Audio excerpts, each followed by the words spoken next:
Isaiah Thomas. I know we had discussed this a little bit.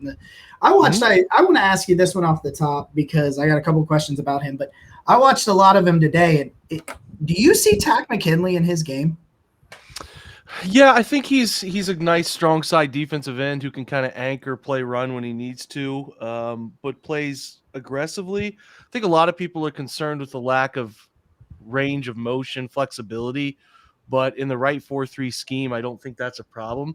And age obviously plays into why he falls where he does, and then it's just about finding a team at the right time with the right need. You know what I'm saying? So, yeah, I think he can do some of those things. I'm not sure he's quite as bursty or twitchy as Takk is, but to me, he's a player who can certainly fill a role as a strong side edge, not a weak side guy, but he can play run to pass in that regard. And, in a team that needs run fits to be built that way. And if you're curious what I mean by that, we actually just wrote on it. John Stephenson, who does a great job. He coaches here in Central Ohio. One of the best defensive guys I've ever talked to.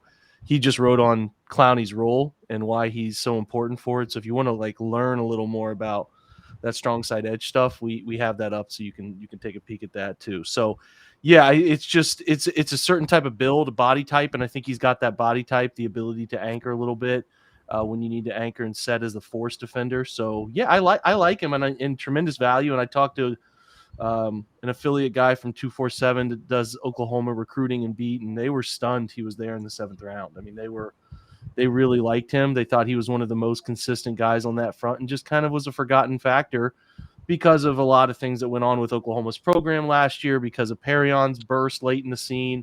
There's a lot of people that really like him, man. I thought it was kind of interesting when I watched him that I thought that I see a lot of effort plays, like as a rusher. I think not effort, not motor plays. I just feel like he goes through the whole snap really, really well. And that's kind of where I saw the Takk McKinley comparisons just with him. Yeah. I remember when you were that interview actually, because I was going to ask you, man, I just don't get when he goes in the 7th round, I didn't know he was still on the board. Yeah, I didn't, you kind of lose track at that point. It's really hard to keep track of best player available because so many different outlets meander away from whatever draft scout you want to go with for these things. So yeah, he's a guy that when I talked to someone else from Oklahoma sort of late in the year, he also identified Isaiah as a player that would be a really good value player. He kind of said a 4th, 5th round guy. So much like Perion being there in round 4, you kind of felt like Isaiah being there in round 7, and especially the need for somebody to identify themselves as that. I mean, they're searching here, right? I think we can all identify that they're trying to figure out who the 3rd and 4th edge will be. You got some good candidates here. I think you have 3 really good candidates that they've either drafted or made a move to trade for, and Winovich, Wright, and Isaiah here. But then, they also signed some veterans as well. And, what's his name? Rochelle and Stephen Weatherly. Weatherly, yeah. So there's a lot of movement at that position, right? So they're trying to do the best they can to have some sort of contingency in place in case Clowney doesn't come back. I think all of us have been a little surprised that we've seen guys like Melvin Ingram and Jerry Hughes kind of go by and they haven't seemed to be connected to them as far as we know on the surface.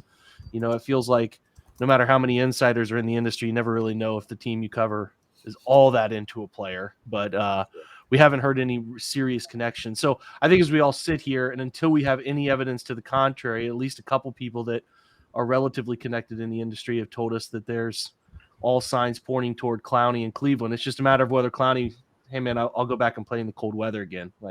I think that's a way bigger factor for him than people understand. He's a Southern guy his whole life. He plays in Texas, right out of college. And he even expressed it too, his nervousness about playing in Cleveland and the temperatures and all of that stuff. So if he comes back, I think it'll be because Cleveland outbid everybody.